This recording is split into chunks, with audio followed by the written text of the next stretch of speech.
je me considère pas vraiment comme un artiste, mais comme un artisan pluridisciplinaire.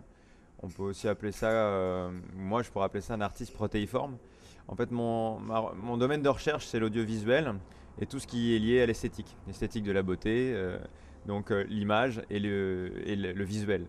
Donc en fait, ce tableau, c'est une œuvre numérique créée à partir de photographies qui sont faites dans des endroits alternatifs, de modes de vie alternatifs, et qui sont agencés d'une certaine manière pour faire surgir un visage à l'aspect totémique.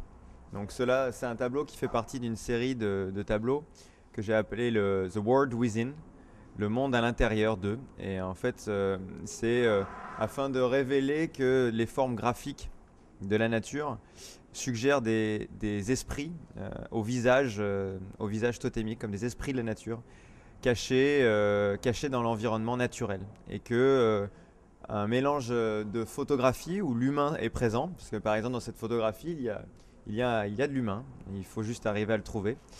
Et il y a de la nature ainsi que de la machinerie, c'est-à-dire des véhicules. Et cet agencement crée des visages.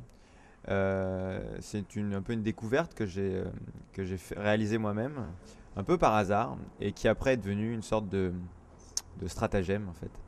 Et ça, c'est une œuvre numérique, mais j'en fais plusieurs. Je fais aussi des performances vidéo, donc en fait de l'art vidéo.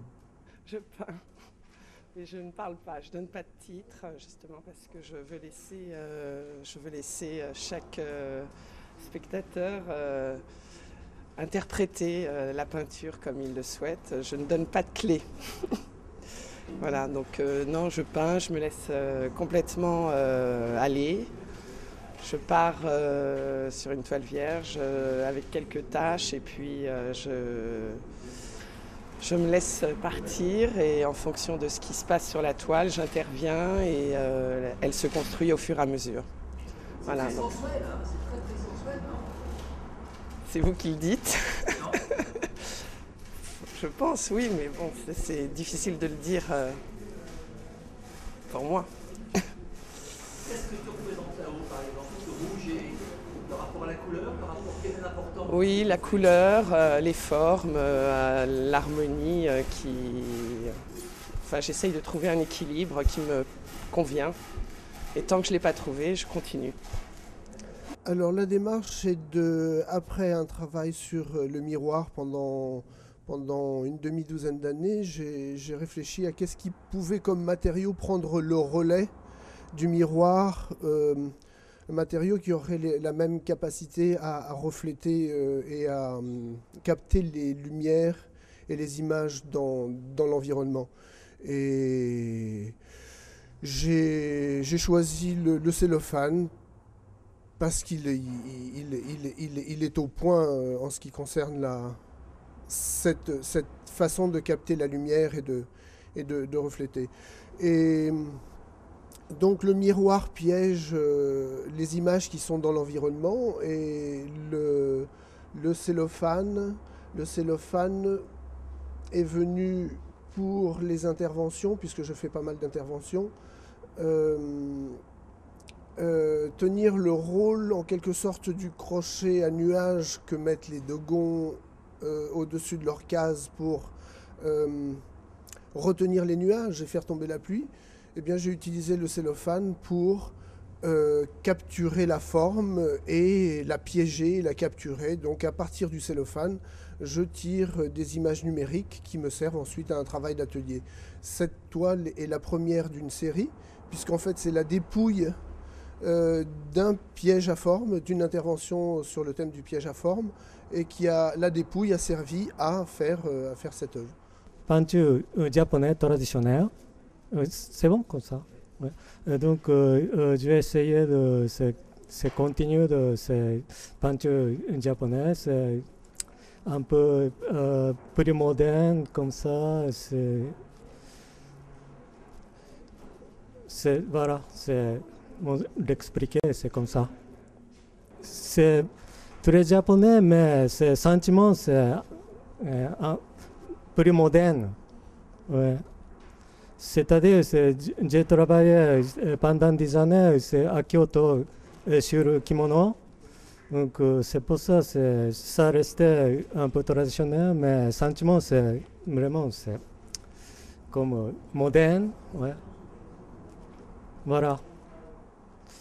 Ben, je viens de Guadeloupe,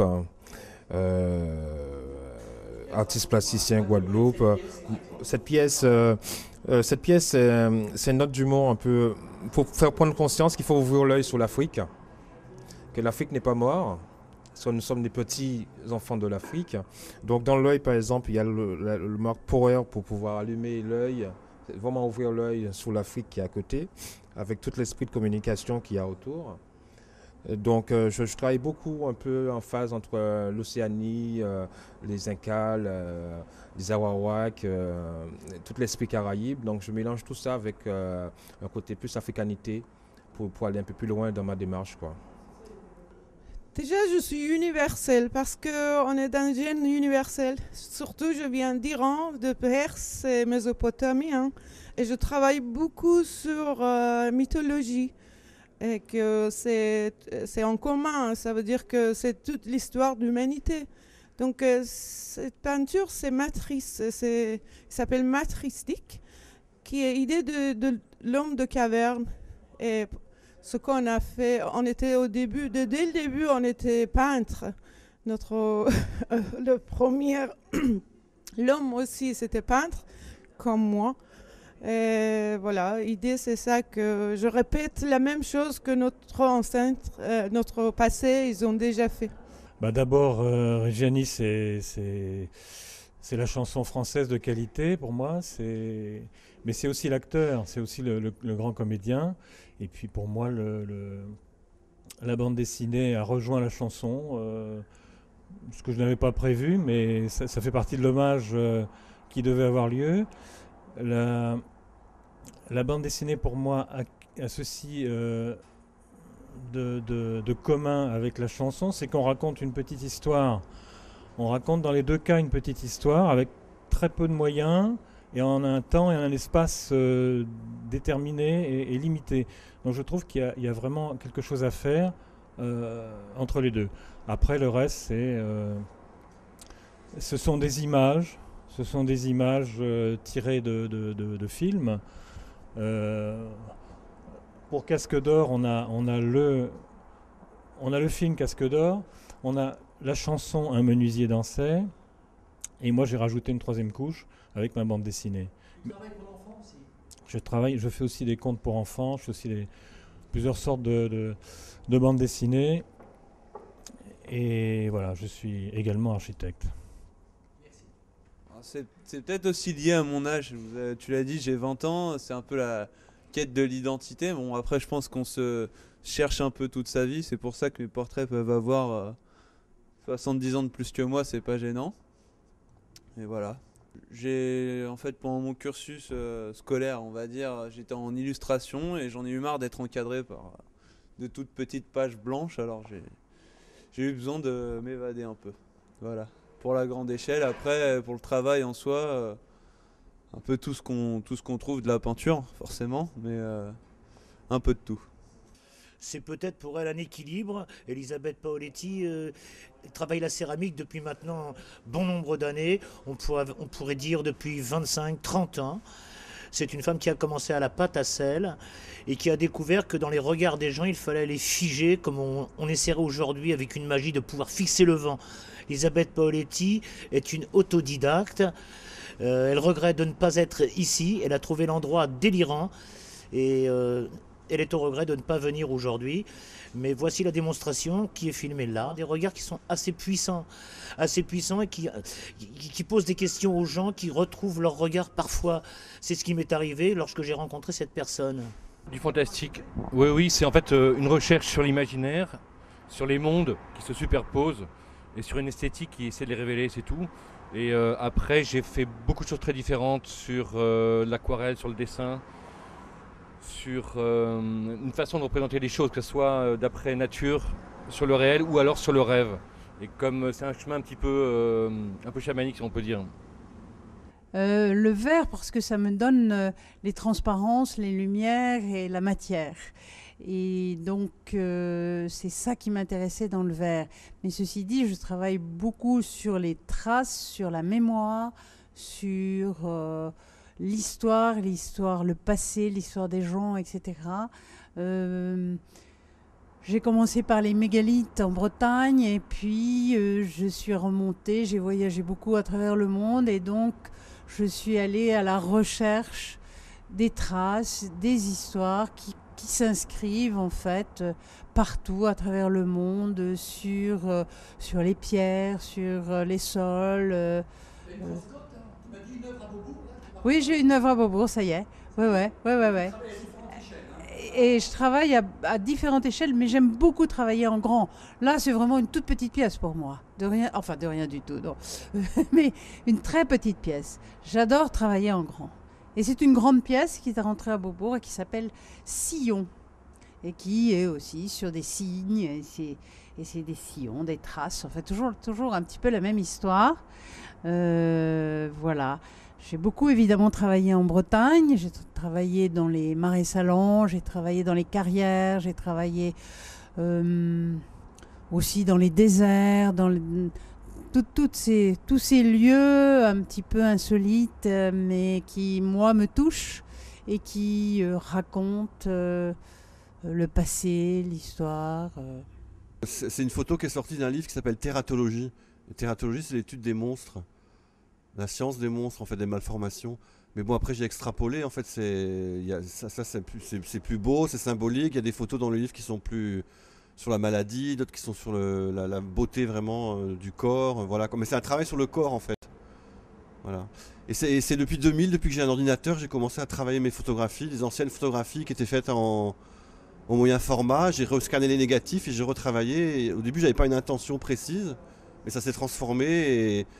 Et Florence Issac, donc, qui dirige les éditions L'Échappée Belle, a vu toutes mes photos et a voulu faire un recueil en fait, de photographies qui s'appelle donc Tératologie. On peut donc travailler à plusieurs formats. On peut travailler les grands formats, il y a la notion du monstre, comment dire plus. De format, c'est-à-dire de la taille des photos? Oui. La grandeur des photos? Oui. Ah oui, on peut les faire encore plus grandes, elles sont de très bonne qualité vu qu'elles ont été faites au moyen format. Hein. Je scanne les négatifs et après on peut grandir les photos, oui. J'en ai fait même des 4x3 dans une expo, ouais, en extérieur. Sur des bâches. Cette image ne représente pas tout, mais on pense à Francis Bacon, on arrive à des distensions assez incroyables. Ouais, on m'a souvent dit ça, ouais, Francis Bacon, effectivement, ouais. Ça fait. Oui, ça va un peu vers la peinture, des fois, hein, parce que tout est fait sur Photoshop. Hein.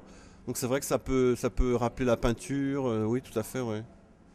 Mais bon, le sujet, c'était vraiment parler de la maladie. Le sujet, c'est vraiment le corps, mais aussi la beauté du corps. Et à la fin, il y a des portraits à la fin du livre qui sont complètement sur la beauté, la mythologie, enfin, c'est un mélange de plein de choses, quoi. Mais la base, c'est vraiment le corps, quoi, et le portrait, ouais. Voilà, mais il paraît que mes peintures sont des photos. Donc je crois que la prochaine exposition, je vais peut-être mélanger les deux médias. Et j'ai fait aussi de la mosaïque. Donc à l'origine, j'étais graphiste, et puis de fil en aiguille. Mosaïque, j'aime bien faire en mosaïque des choses très légères, même transparentes et très fines, alors que c'est un matériel assez dur. Et puis de fil en aiguille, je m'allège, parce que même les peintures, c'est lourd à transporter. Et c'était un peu un hasard l'année dernière. J'ai eu besoin d'exposer dans un endroit, l'espace était petit, et donc mes peintures étaient trop grandes. J'ai eu l'idée d'exposer les photos que j'avais faites avec mon iPhone, parce que je suis iPhoneographe. Et depuis que je les ai exposées, elles ont beaucoup de succès. Et donc je vais de galerie en galerie avec mes photos. Donc tu as plusieurs échelles en toi, tu peux travailler à plusieurs échelles. Voilà, c'est ça. Donc c'est pour ça que je me dis, j'hésite entre peinture et photo. Et je pense que la prochaine expo, ça sera un mélange.